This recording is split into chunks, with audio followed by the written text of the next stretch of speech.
A'udzu billahi minasy syaithanir rajim. Bismillahirrahmanirrahim. Assalamualaikum warahmatullahi wabarakatuh. Waalaikumsalam. Alhamdulillah. Alhamdulillahi rabbil alamin. Wa bihi nasta'in ala umuri dunya waddin. Tsumma asyhadu an la ilaha illallah wahdahu la syarika lah wa asyhadu anna Muhammadan abduhu wa rasuluh alladzi la nabiyya ba'dah. Allahumma shalli ala sayyidina Muhammad wa ala alihi wa ashabihi wa sallim ajma'in. Amma ba'du, yang sangat kita muliakan bersama yaitu Bapak Al-Ustaz kita Bapak Hasan Basri Tambah SPDI. Selanjutnya yang kami muliakan Sohibul Bait Bapak Adi sekeluarga dan seluruh jamaah Masjid Al-Huda dan warga masyarakat undangan Kenduri yang dirahmati oleh Allah Subhanahu wa taala. Yang pertama dan utama, terlebih dahulu marilah kita bersama-sama memanjatkan puja dan puji syukur kepada Allah Subhanahu wa taala dengan mengucapkan alhamdulillahirabbil alamin.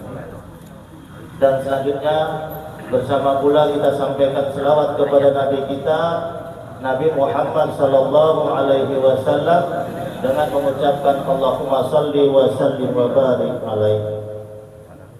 Para bapak, saudara-saudaraku hadirin yang dirahmati oleh Allah Subhanahu wa taala, atas nama Bang Adi sekeluarga di rumah yang sangat bertuah ini, kami mengucapkan terima kasih yang tiada terhingga karena khususnya dari BKM Al-Huda telah berkenan untuk menghadirkan pengajian di rumah kami yang berbarengan dengan haul hari ulang tahun berpulangnya ke rahmatullah menantu kami, yaitu tepatnya 100 hari yang bernama menantu kami almarhum Alam Syah bin Wadi. Sekaligus kirim doa kepada almarhum dan almarhumah orang tua kami. Mudah-mudahan berkah daripada acara ini almarhum dan almarhumah keluarga besar kami, insya Allah Allah berkahi mereka, Allah jadikan kuburnya bahagian daripada taman-taman surganya Allah Subhanahu wa taala. Amin. Amin ya Allah, amin ya rabbal alamin. Dan juga keluarga kami yang ditinggalkan, insya Allah Allah berikan kesejahteraan di dunia wal akhirah. Para bapak hadirin yang dirahmati oleh Allah Subhanahu wa taala, pada malam ini acara kita diisi oleh Assalamualaikum warahmatullahi wabarakatuh. Alhamdulillahirabbil alamin wa bihi nasta'in ala umurid dunya waddin wassalatu wassalam ala asyrafil anbiya'i wal mursalin Sayyidina wa maulana Muhammad wa ala alihi wa ashabihi rasulillahi ajma'in, amma ba'd. Subhanaka la ilma lana illa ma'allamtana innaka antal alimul hakim. Rabbi shrah li sadri wa yassir li amri wa hlul uqdatan min lisani yafqahu qawli. Ucapan alhamdulillah, segala puji bagi Allah. Tentunya inilah yang kita ucapkan dalam setiap kondisi dan keadaan, baik ketika kita senang maupun susah, ketika kita ditimpa musibah atau mendapat nikmat, karena kita yakin dan percaya nikmat Allah lebih banyak yang kita dapatkan dalam hidup ini. Maka oleh karena itu, untuk mengawali pertemuan kita ini, ucapan alhamdulillah, segala puji bagi Allah. Kemudian salawat dan salam kita hadiahkan kepada junjungan alam baginda Nabi besar Muhammad sallallahu alaihi wasallam. Allahumma salli wa sallim wa barik alaihi. Mudah-mudahan kita mendapatkan syafaat beliau di yaumil mahsyar kelak nantinya. Amin ya rabbal alamin. Bapak-bapak, orang-orang tua kami, para tuan guru yang dirahmati dan dimuliakan Allah Subhanahu wa taala. Tentunya ketika kita mendengarkan kematian, mendapat informasi kematian saudara kita, maka kita terkenang dengan hadis Rasulullah sallallahu alaihi wasallam, di mana Rasulullah bersabda, taraktu fikum wa'izaini, kata Rasulullah, aku tinggalkan kepada kalian, kata Rasulullah, dua pemberi nasihat. Artinya dalam hidup ini kita harus dinasihati, Pak. Ya. Hari ini bisa kita taat, besok nggak tahu kita, Pak. Inilah kita manusia nih. Maka kalau kepada para ahli bahasa mengatakan insan itu dari kata nisyan, lupa. Banyak lupanya kita dalam hidup ini. Maka oleh karena itu kita harus senantiasa dinasihati, senantiasa diingatkan. Maka kata Rasulullah, aku tinggalkan kepada kalian dua pemberi nasihat. Artinya kata Rasulullah, kalau dua pemberi nasihat ini senantiasa kita ambil nasihatnya, insya Allah kita akan selamat, kita akan senantiasa diingatkan. Natiqan wa shamitan. Yang pertama adalah pemberi nasihat yang pandai bicara. Biasanya kalau pemberi nasihat ini pandai bicara, Pak, ya. Pandai bicara, pandai ngomong. Awak pun dengar nasihatnya enak gitu, Pak, ya. Kemudian yang kedua, shamitan. Pemberi nasihat yang tidak pandai bicara, yang bisu. Jadi sahabat pun heran. Kalau penasehat yang pandai bicara itu wajar, Pak, ya. Yang tak wajar itu pemberi nasihat yang tak pandai bicara, bisu dia, tapi pandai betul nasihatnya. Maka sahabat bertanya kepada Rasulullah, ya Rasulullah, apa itu ya Rasulullah? Pemberi nasihat yang pandai bicara dan yang tak pandai bicara. Maka kata Rasulullah, pemberi nasihat yang pandai bicara itu adalah yakni Al-Quran. Al-Quran adalah pemberi nasihat kita dalam hidup ini. Dan Al-Quran adalah pemberi nasihat yang pandai bicara. Semua perkara dibicarakan dalam Al-Quran, Pak, ya. Mulai dari terkecil sampai yang terbesar.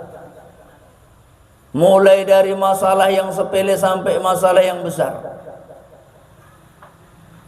Mulai dari hal yang tampak dengan kita maupun yang tak tampak. Maka Quran bisa bahas nih. Maka ambillah nasihat dari Al-Quran. Tapi karena awak tak pandai ngambil nasihat langsung dari Quran,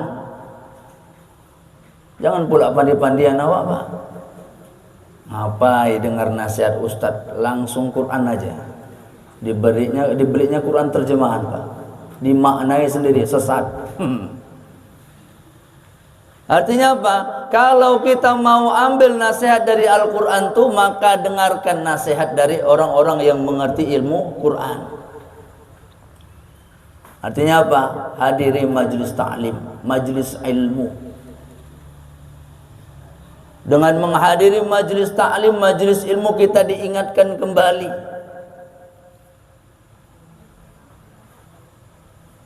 Apa yang mungkin terlupa diingatkan kembali, apa yang mungkin tak tahu. Tentunya berdasarkan pemahaman Al-Quran.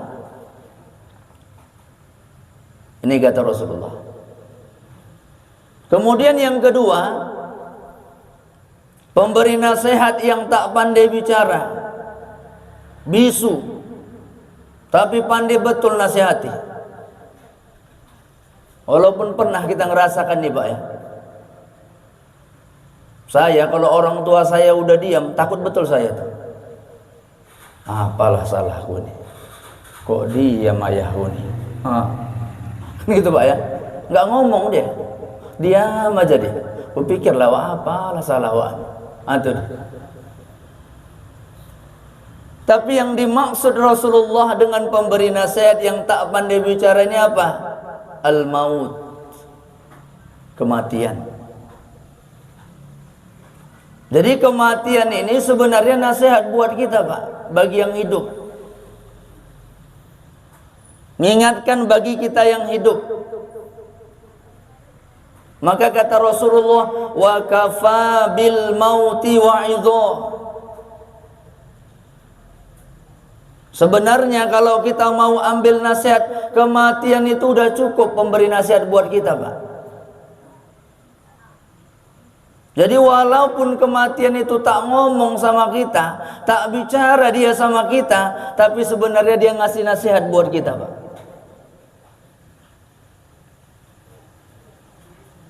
Maka Rasulullah ingatkan kita, ingat banyak-banyak, ingat mati.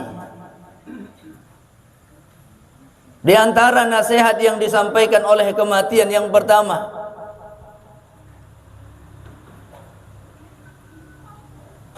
dengan mendengar kematian mengingatkan kita bahwasanya satu saat kita akan juga menghadapi kematian. Tak ada yang hidup selamanya. Kullu nafsin dha'iqatul maut.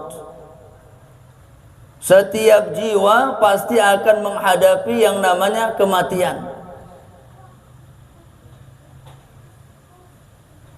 Jadi jangan bangga betul badan awak besar, badan awak tegap, nggak pernah sakit.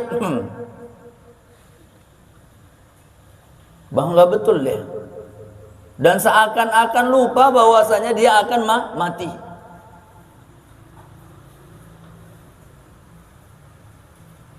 Al-Quran mengingatkan kita, setiap kita pasti akan menghadapi kematian. Yang artinya kita harus mempersiapkan diri untuk menghadapi saat kematian. Pulang kampung, Pak. Kita kalau udah lebaran, kalau udah pulang, Pak, kalau nggak ada bekal, nggak berani pulang, Pak, ya. Nggak berani pulang.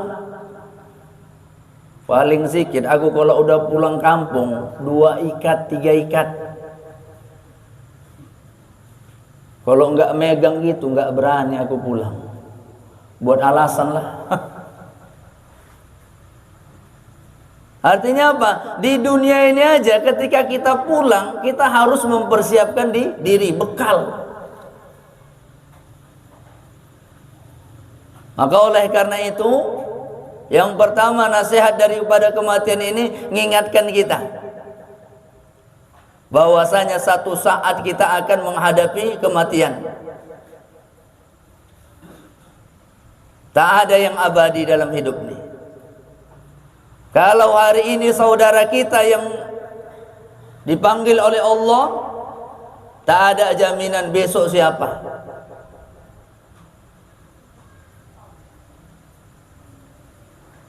Itu yang pertama. Kemudian yang kedua, kematian ini mengingatkan kita bahwasanya ketika saat kematian tak bisa ditunda, Pak, ya. Nggak bisa ditunda walau sebentar aja. Walau kita disembunyi dimanapun, maka kematian tak bisa ditunda.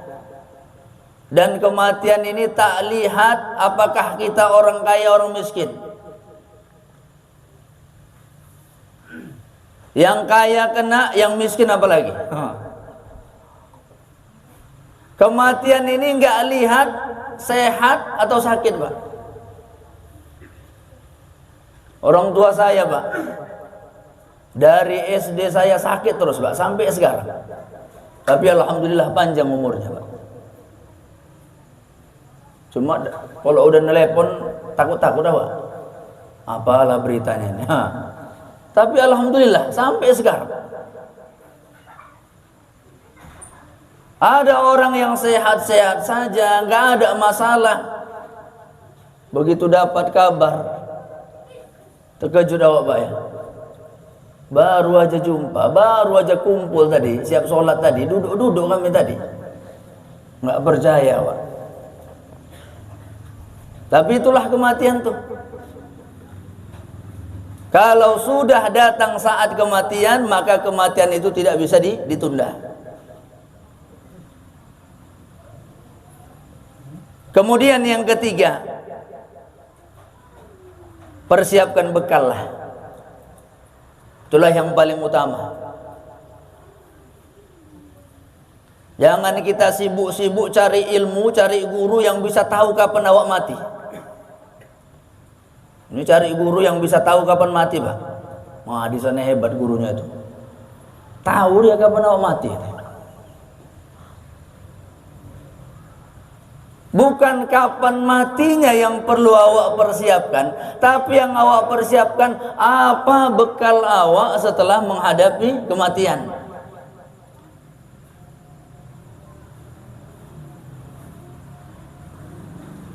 Harta yang awak cari ketika kita mati, ada yang dibawa, Pak? Enggak ada, Pak, ya. Yang ada berebut keluarganya, ahli warisnya. Berebut ahli waris. Syukur-syukur kalau ingat orang tua, Pak, ya. Kalau ingat dibuatlah 3 harinya, dibuatlah 7 harinya, dibuatlah 100 harinya, tujuannya sedekah. Kalau bisa setiap saat kita sedekah atas nama orang tua kita, atas nama almarhum.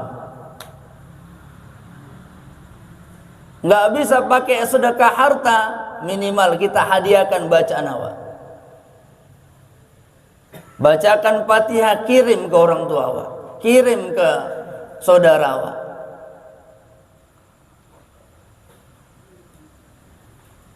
Artinya setelah kita menghadapi kematian, harta awak tak awak bawa, Pak. Tinggal semuanya. Keluarga ikut memang, Pak. Tapi sampai kuburan aja, Pak. Begitu pulang orang semua, dia pun ikut pulang. Tak ada yang mau tinggal sama awak. Keluarga tinggal, harta tinggal, kedudukan hebat yang awak sandang tinggal semuanya. Tapi yang senantiasa menemani kita, amal kita, Pak. Salat awak lah yang nemani awak, sedekah awak lah yang nemani awak, bacaan Quran awak lah yang nemani awak, puasa awak lah yang nemani awak, zikir awak lah yang nemani.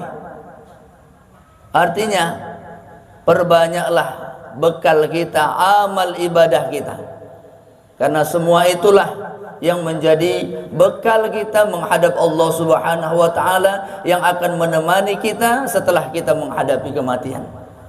Oleh karena itu kesimpulannya, mari kita jadikan peristiwa kematian sebagai pengingat kita bahwasanya satu saat kita akan menghadapi kematian, dan yang harus kita siapkan ialah bekal dalam menghadapi kematian. Mudah-mudahan ada manfaatnya. Billahi taufiq wal hidayah. Wassalamualaikum warahmatullahi wabarakatuh.